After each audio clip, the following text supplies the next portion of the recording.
Welcome back to Not So Truckin Bad, where we convert this Mercedes Atego into an off-grid camper. Hey.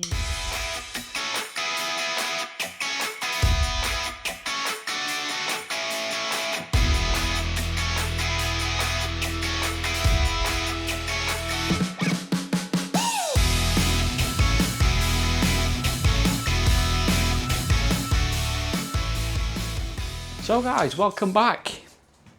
This episode we're getting the kitchen in.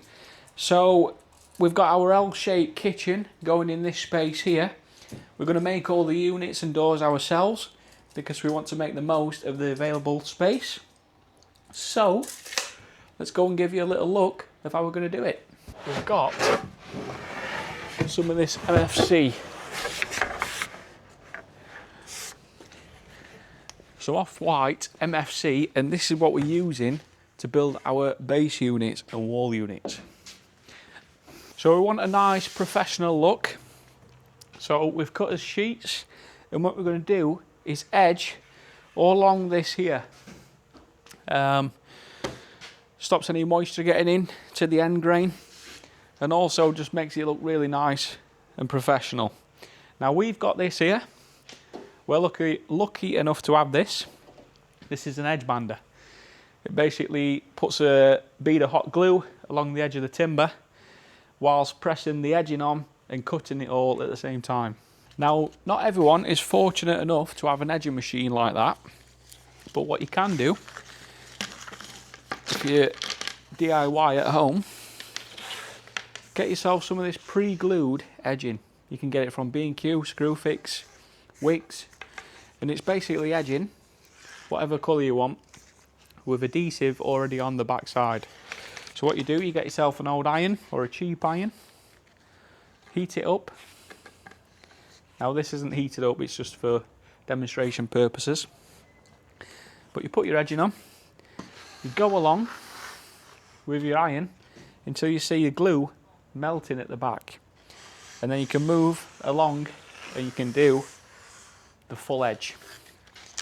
Once it's on, clean it off with a bit of sandpaper or file all the way along, and you've got yourself a nice edged panel.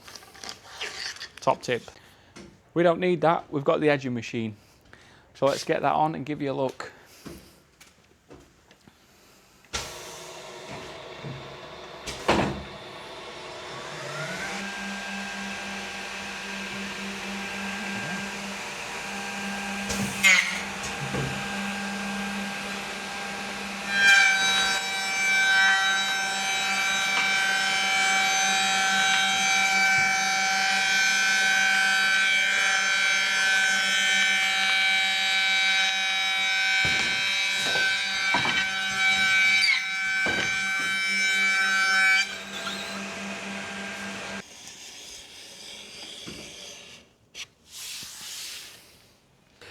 So that's it. Once it's been through the machine, you come out with this nice edged panel.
Right, little tip for when you're making your cabinets. Always use a bit of glue. Whack it up one edge. You can also spread it, which gives you a better bond. You can also get glue spreaders rather than using your finger. Wipe that under there. Then put them together.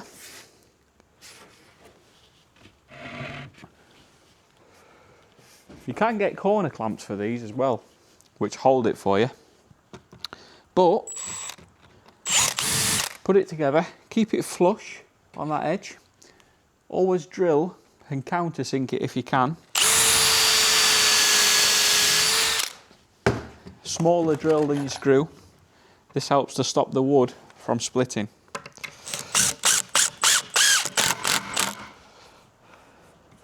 That's it. Send it in and you've got a nice clean hole on that side.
Right, what we've done here, we've just made ourselves a little plinth.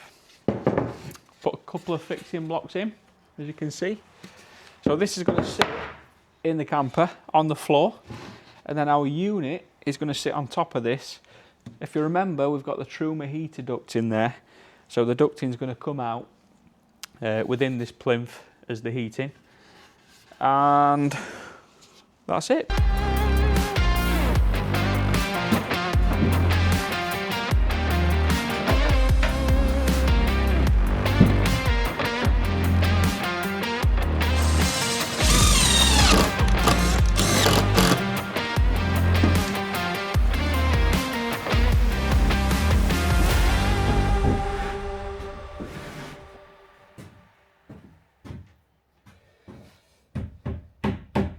Right, just want to give you a little tip on how we've designed these units.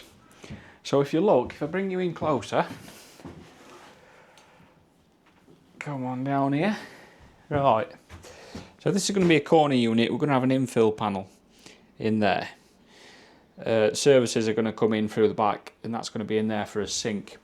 But if you look down here, you can see we've got a void. Now, we've got a void at the back. We've also got a void, if you can see it, we've got a 50mm gap in between the back of the unit and the bottom of the unit. So what that is when it's up against the wall like that, it will allow airflow to come up and through the unit. Now, obviously sometimes in campers and stuff, when you're cooking rice, pasta, you're having a shower, even breathing when it's cold, you get damp in the air, don't you? So we want to try and eliminate any dark spots for damp and mould to fill. So that's the reason why we've left voids at the back of the units to allow the airflow to come out. If you see down here as well, we're not going tight up in the corner, and we're also going to probably drill some holes at the back of this unit just to allow air to come round and it can come up through the unit.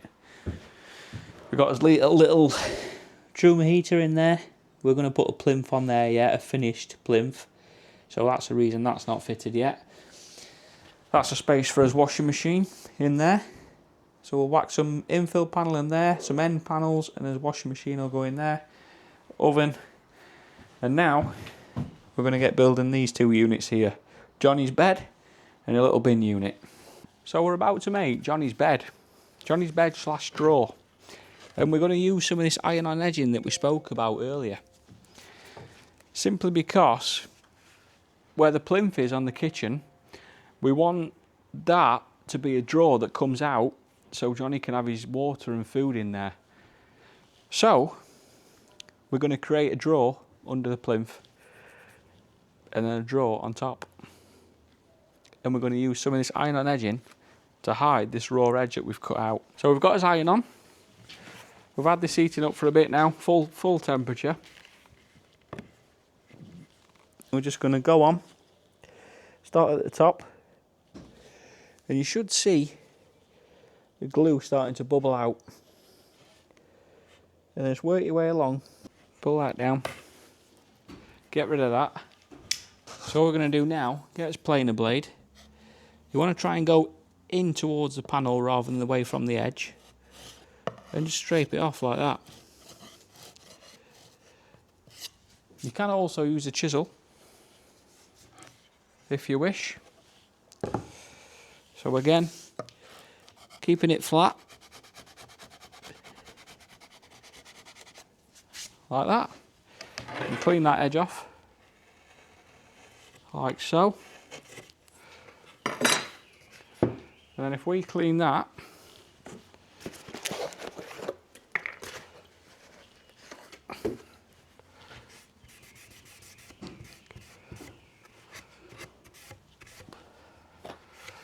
that's it, look. So we've edged that now with the iron-on edging.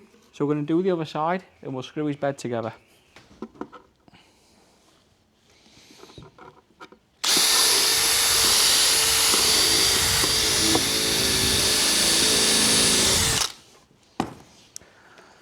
Also, one thing to point out, don't go too close to the front edge with your screws because your wood will split, even if you drill it.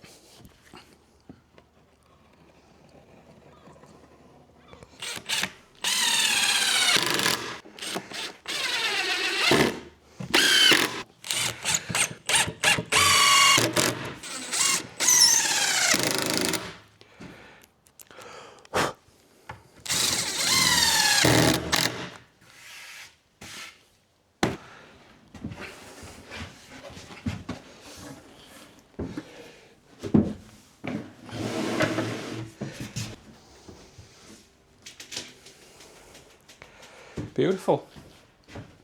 So looking at that, that's us crawl through space. Step / dog bed / dog food drawer / dog and water bowl at the bottom. So I think that's going to work out quite well. This here, this is for the fridge. We're going to have a socket inside this small unit next. So we're going to build this little 200mm unit here. This can be a slide out bin unit.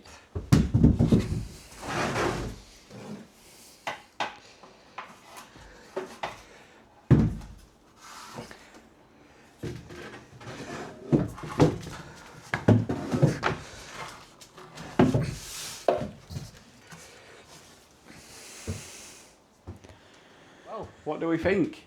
We've got his base units in. So let's give you a little look and just go through what each one is. So we've got a tall integrated fridge freezer unit here. That's going to have an end panel up the side there where that plywood is, right to the top. And then we'll have another small unit above it. Coming down from there, we thought that unit was going to be a bit wider. We still may use it as a bin unit or something else. Maybe a split bin unit. Bin at the top, recycling at the bottom that pulls out. Johnny's dog bed. Food drawer underneath, and then coming from under the plinth, that's going to come out, and then that's going to be his water and food. We've got his heater in the bottom of that plinth. That's a corner unit. integrated washing machine in there with a cupboard door on, oven. And then I think what we're going to do, we've made these units taller than standard. They're about 900 millimeters at the minute. Washing machine is probably going to finish at about, is it 820 or 840 or something like that? I think it's 820. So we've got a bit of space above the washing machine. So what we're thinking is having a surface mounted sink sitting obviously above the worktop, and then that means then that we can have the sink in the middle of the window still. We're going to have maybe a 2-ring induction hob or a portable induction hob, we're not sure. Like I said, oven in there. We're going to alter this. We're going to make this bottom drawer and the plinth as one. So we get that full depth as a drawer. So when you pull this bottom drawer out, you've got about 200 mil of usable space in there for pots and pans and stuff, rather than just the single drawer at the minute. We may also be able to get a drawer, a cutlery drawer, above the oven. We're not sure yet. We'll see if we've got room. But that is the base units in. We're also going to have wall units along that back wall there, probably coming down to about that height. We need to obviously take into consideration the crawl through.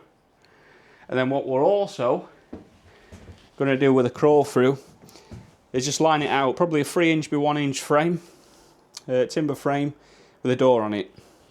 And then that'll open either way really. We'll probably have it opening this way, out, and then we can crawl through.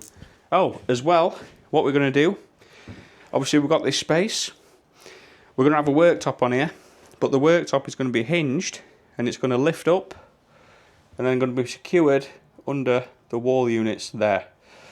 So if we do want that usable space for chopping, cooking, serving, whatever, we've got a worktop there in place, and then we can move it out of the way to get through the crawl through. We've also got some goodies from BMS Technologies. Online site. There's John Dog.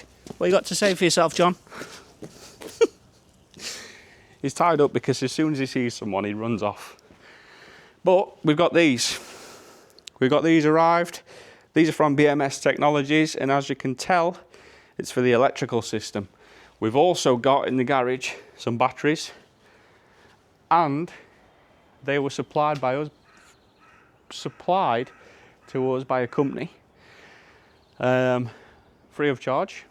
So we'll go into that probably on the next video. And we've also got some solar panels from the same company. So yeah, we've got electrics to go in. We've got a kitchen to finish.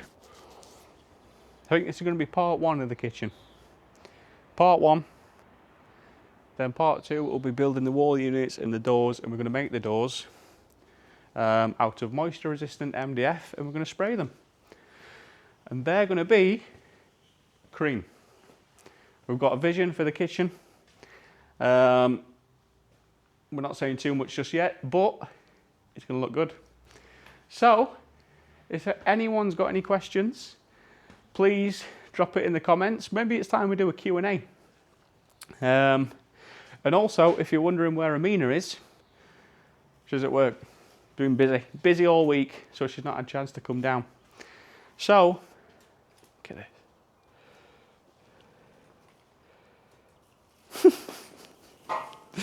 So, we will probably both catch up with you next week.